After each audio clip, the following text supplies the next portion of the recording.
Gawang Pinoy na electric vehicles inilunsad ng DOST sa Intramuros, Manila bilang tourist vehicles. Detalye naman mula kay Nolan Ariola. Ganolan?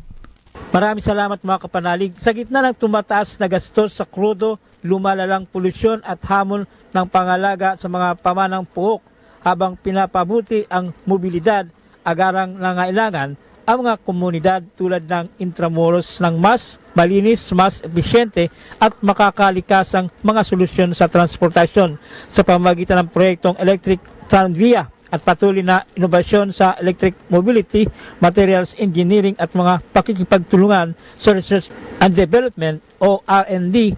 Naghahatid ang Department of Science and Technology ng mga likhang Pinoy na teknolohiya.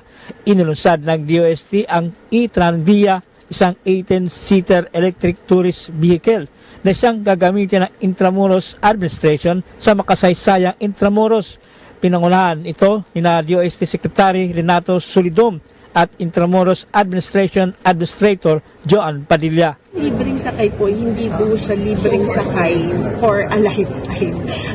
During this period of crisis po, ito ay ibibigay lang po namin bilang pangtulong lang din po sa ating mga... Free rides lang ito sa ngayon, during oil crisis lang. Ngayon pong pansamantala, hopefully po, masustain namin yung run until May. Hopefully po. Pero syempre po kasi may operational cost din po yun. So, kung hindi pa po kayo nakakapasyal, o nakapasyal na kayo sa Intramuros, now po ang tamang oras para kayo ay magbalik ulit at ilalanin ang ating kasaysayan. Huwag lang po sa puro libro, mas magandang i-experience niyo po yung kasaysayan at pumunta po kayo sa Intramuros para ma-experience po ito. Sabi nga namin, explore, experience, love, and service. Mga kapanalig, ang lagiang paalala ng Simbahang Katolika ay gamitin ng laayon at kapakipakinabang ang makabagong teknolohiya kaninuman at saan man. Para sa Veritas 846, ang radyo ng Simbahan, ako inyong kapanalig, Nolan Ariola, sumainyo ang katotohanan. Ronda Veritas Report.